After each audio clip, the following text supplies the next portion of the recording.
안녕하세요. 여러분의 교양학부입니다. 네, 오늘은 자한편 4장에 들어가겠습니다. 공자께서는 동사이죠. 끊었다. 4가지를 끊었습니다. 말 무자는 보통 뭐뭐 하지 마라 라는 부정 명령으로 많이 쓰이는데요. 그것 말고도 부정어로 쓸 수도 있습니다. 지금 부정어로 쓰이고 있어서 의 하지 않았고 필, 고, 아 하지 않았다. 이 4가지를 끊었다 라는 뜻이 되겠습니다. 첫 번째 의 같은 경우는요. 그 뜻, 동사로 하면은 뜻을 나타내죠. 그런데 여기서 의라고 하는 것은 자기 마음대로 그 억측을 하는 걸 얘기합니다. 그래서 자기 마음대로 뜻을 생각하는 것, 지레 짐작하는 것을 하지 않았다라는 뜻이 되고요. 그 다음에 필자는 그 짐작한 내용을 단언, 반드시 그거 할 거야 라고 단언하는 걸 하지 않았고요. 그 다음에 고자는 보통 고집할 때 고자가 되어서 딱딱하게 내 마음을, 내 생각을 굳혀버리는 겁니다. 그래서 내 생각을 바꾸지 않았다 라는 뜻이 되겠습니다. 그리고 아자는 여기서 아집을 얘기하는데요. 앞에 있는 고집과 아집은 조금 다르죠. 고집은 내 생각을 바꾸지 않는 것이고요. 아집은 이제 나를 중심으로 생각하는 것. 내 생각이 다 맞고 내 생각이 다 옳다. 그리고 자기 중심적으로 생각하는 것. 자기 의견만 내세우는 걸 얘기합니다. 그리고 고집은 자기 생각을 바꾸지 않는 것. 내용은 비슷하지만 어쨌든 조금 의미는 약간 다르겠습니다. 그래서 고집을 하지 않았고 또 아집을 부리지 않았다 라고 얘기할 수 있겠습니다. 다시 한 번 더 보도록 하겠습니다. 공자께서는 4가지를 끊었으니 그 의미를 짐작하지 않았고 그 다음에 단언, 자신의 생각이 반드시 맞을 거야 라고 단언하지 않았고 또 고집하지 않았고 아집을 부리지도 않았습니다. 사실 이 4가지는 그래 당연히 안 좋은 거라고 알고 있지만 저희가 일상생활에서 어떻게 보면 굉장히 흔히 하는 실수, 굉장히 너무 당연한 것처럼 내재화되어 있는 그런 특성이라고 생각합니다. 네, 다음으로 5장입니다. 공자께서는 두려워하였다. 어자는 뭐뭐에서란 뜻이죠. 광이라고 하는 지역명입니다. 광읍이라는 곳에서 두려워하면서 말씀하셨다라는 뜻인데요. 이거는 이제 역사적인 배경이 있습니다. 사기에 나오는 내용인데요. 공자가 이제 광읍을 지날 때였습니다. 그런데 당시 이 광읍은요, 예전에 양호라는 사람이 있었는데 이 양호가 광읍을 굉장히 못살게 굴었습니다. 되게 사람들을 괴롭히고 약탈하고 이런 일이 있었는데요. 마침 그 공자가 양호와 생김새도 비슷하고 공자와 같이 있던 사람 중에 한 명이 또 공교롭게도 이전에 양호와 함께 있던 사람이었던 겁니다. 그래서 이 광읍의 사람들이 공자를 보고 이 사람이 양호다 하고 그 자신의 그 울분을 토하기 위해서 공자를 가두게 됩니다. 기록에 따르면 대략 한 5일 정도 가뒀다고 나오는데요. 어쨌든 그렇게 긴 시간은 아니었지만 사람들이 공자를 해칠 수도 있는 굉장히 위험한 상황이었습니다. 그래서 공자의 제자들 뿐만 아니라 공자께서도 그 광읍의 땅에서 두려워하며 말씀하시기를 뭐라고 하셨냐면 문왕, 주나라 때의 왕이죠. 주나라를 최초로 만든 무왕의 아버지인 문왕이 이미 사람에게 몰자를 쓰면 죽다라는 의미가 됩니다. 침몰하다라는 의미로도 쓰일 수 있지만 사람에게는 죽다라는 뜻이 되어서 문왕이 이미 돌아가셨는데 문이 있지 않느냐. 그리고 이 자자 할 때 이라는 뜻은 디스라는 뜻이 됩니다. 그래서 이곳에 있지 않느냐. 문왕은 비록 돌아가셨지만 문이라고 하는 이 훌륭한 문화와 문물이 이곳에 있지 않느냐. 그래서 하늘이 갈지자 주격조사로 읊는 이가고요. 하늘이 장차 죽는다면 그런데 이 문이라는 목적어 있으니까 죽는 게 아니고 죽인다면 이라는 뜻이 되고요.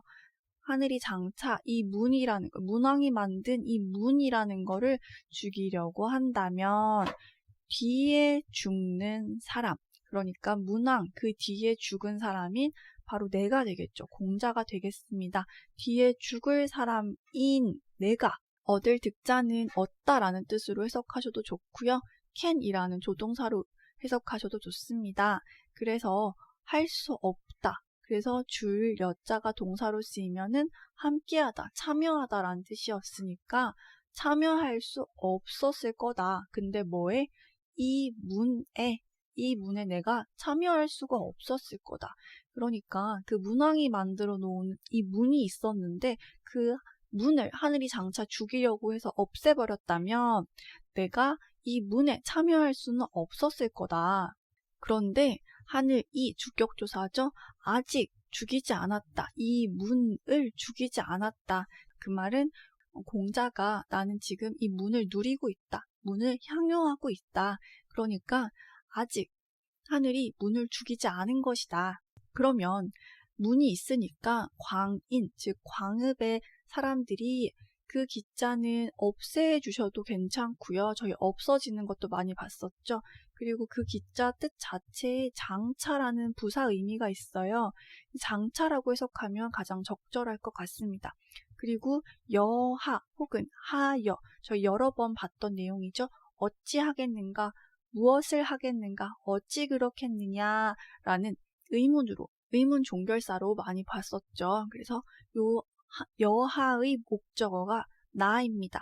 나를 어찌하겠는가? 광읍의 사람들이 장차 나를 어찌하겠는가? 문이 있기 때문에 나를 건들지 않을 것이다. 라는 뜻이 되겠습니다. 네, 다시 한 번 더 보도록 하겠습니다. 공자께서는 광에서 두려워하면서 말씀하시기를 문왕이 이미 돌아가셨지만 이 문이라는 게 여기에 있지 않은가? 하늘이 장차 이 문을 죽인다고 한다면 뒤에 죽는 사람이 참여할 수 없다. 이 문에 참여할 수 없었을 거다. 그런데 하늘이 아직 이 문을 죽이지 않았다. 그러니까 내가 누리고 있지 않느냐. 그래서 광읍의 사람들이 장차 나를 어찌하겠느냐. 네, 다음으로 6장입니다. 이번에는 태제라는 관직명이 나오는데요. 유난히 고서에 보면은 관직명에 쓰는 태 같은 경우는요. 대자를 적어놓고 태로 읽는 경우가 많더라고요. 여기 역시 마찬가지입니다. 대자로 쓰여 있지만 태로 읽게 됩니다. 그래서 태제가 주어고요. 이때 태제는 명확하게 이제 고증된 것은 아니지만 오나라의 태제 직책을 가지고 있던 비라는 사람을 가리키는 것으로 보입니다. 어쨌든 이 태제가 묻습니다. 자공에게 물으며 말하기를, 자공 굉장히 오랜만에 나오죠. 굉장히 돈도 많고 말도 잘했던 은청스러운 공자의 제자였죠. 부자는 부자도 스승, 자자도 스승이라서 공자를 말씀합니다. 공자께서는 성자입니까? 여기서 여자는 종결사로 쓰였어요. 그래서 이제 어조사로 의미가 되고요. 종결사로 쓰였습니다. 부자는 성자입니까? 성스러운 사람입니까? 어찌 그렇게 많은 것에 능합니까? 라고 얘기하고 있습니다. 어떻게 그렇게 많은 것에 능합니까? 그러자 자공이 말하기를 고자, 굳을고자가 동사로 쓰이면 굳다지만 이렇게 문장 맨 앞에 나오게 되면 보통은 진실로 혹은 본래, 처음부터, 정말로 등의 부사로 쓰이게 됩니다. 그래서 진실로 하늘이 늘어질 종자인데요. 늘어지다라는 이 단어는 풀어놓다라는 뜻이 됩니다. 이렇게 자기 마음대로 하게 내버려 두는 걸 얘기합니다. 그래서 뭐뭐 하게 두다라는 뜻으로 쓰이고 있고요. 뭐뭐 하게 두다 라는 뜻이고요. 그래서 하늘이, 주어는 하늘이죠. 하늘이 두었습니다. 내버려 두었습니다. 그를 내버려 두었어요. 장차 성이 되도록, 장차 성스럽도록 내버려 두었습니다. 또한 많은 것에 능합니다 라고 자공이 또 그 칭찬에 덧붙여서 칭찬하고 있습니다. 자, 그러자 공자께서는 그것을 듣고 말씀하십니다. 공자께서는 참 자기 얘기하시는 걸 굉장히 잘 들으시죠. 그래서 이번에도 듣고 말씀하시기를 태제가 나를 아는구나. 태제가 나를 아는구나. 잘 아는구나. 왜냐하면 나는 젊었을 때, 즉 내가 젊었을 때는 한번 끊어주고 천했다. 내가 젊었을 때는 천했다. 옛 고자인데요. 여기 접속사로 쓰이게 되면은 고로라는 뜻이 있죠. 이때 고자는 요 한자고 로는 한국어 조사예요. 그래서 고로라는 말은 한자식 우리말 표현이죠. 근데 이런 말은 지금 쓰지 않으니까 보통은 그러므로라고 해석하게 됩니다. 그래서 그러므로 많은 것에 능하였다. 근데 목적어가 뭐냐면 비사, 뭔가 비는 비천한 것, 더러운 것을 얘기합니다. 그래서 더러운 일, 비천한 일에 많이 능하였다라고 얘기합니다. 그런데 군자는 많겠는가? 여기서 종결사 2개 들어가 있습니다. 즉 조금 강조하는 표현이 되겠죠. 군자가 많겠는가? 무엇이 이렇게 비사에 능한 것이 많겠는가? 아니다. 많지 않다. 라고 얘기하고 있습니다. 태제와 자공은 공자가 굉장히 여러 일에 참 능하더라 라고 칭찬을 했는데요. 공자께서는 그렇지. 너네가 참 잘 아는구나. 내가 여러 일에 능한 건 맞아. 근데 그거는 비사일 뿐이야. 비천한 일일 뿐이야. 그런데 군자가 많은 것에 능한 걸 봤냐? 그렇지 않다. 군자는 하나에 전문적으로 잘한다 라는 의미가 됩니다. 이거 저희 앞에서 나왔던 내용이랑 조금 상통하는 부분이 있는데요. 그래서 공자께서도 그때 그러면 나는 말몰기를 한번 배워볼까? 말몰기를 한번 전문적으로 잘해볼까? 라고 그렇게 농담으로 말씀하셨는데요. 그거와 지금 맥이 상통하고 있죠. 그래서 군자는 능한 것이 많지 않다. 그러니까 나는 군자나 성스러운 사람이 되지 못한다. 라는 걸 얘기하고 있습니다.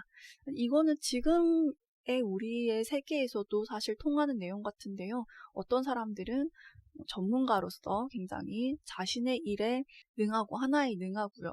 또 어떤 사람은 되게 다재다능해서 이것도 조금 잘하고 저것도 조금 잘하고 물론 이걸 조금 잘하는 게 아니라 이것도 전문가처럼 잘하고 저것도 전문가처럼 잘하면 좋겠지만 그런 경우는 좀 드물기 때문에 어쨌든 이게 좋을까 하는 좀 비교가 있잖아요. 누군가는 이게 좋을 것 같기도 하고 누군가는 이게 좋을 것 같기도 하고 이렇게 생각이 드는데 어쨌든 지금 공자께서는 나는 여러 개에 그냥 잡다하게 능하기 때문에 군자가 아니다 라고 말씀하고 계십니다.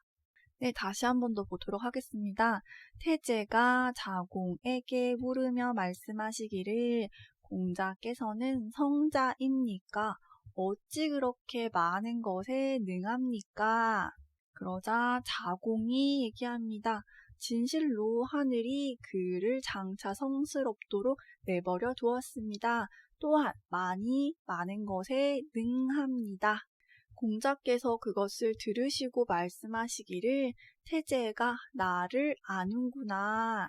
내가 젊었을 때, 내가 젊음에는 천하였다. 그러므로 많은 것에 능하였다. 많은 비천한 일에 능하였다. 그런데 군자가 그런 비천한 일에 능한 게 많겠느냐? 그렇지 않다. 많지 않다. 라고 말씀하십니다.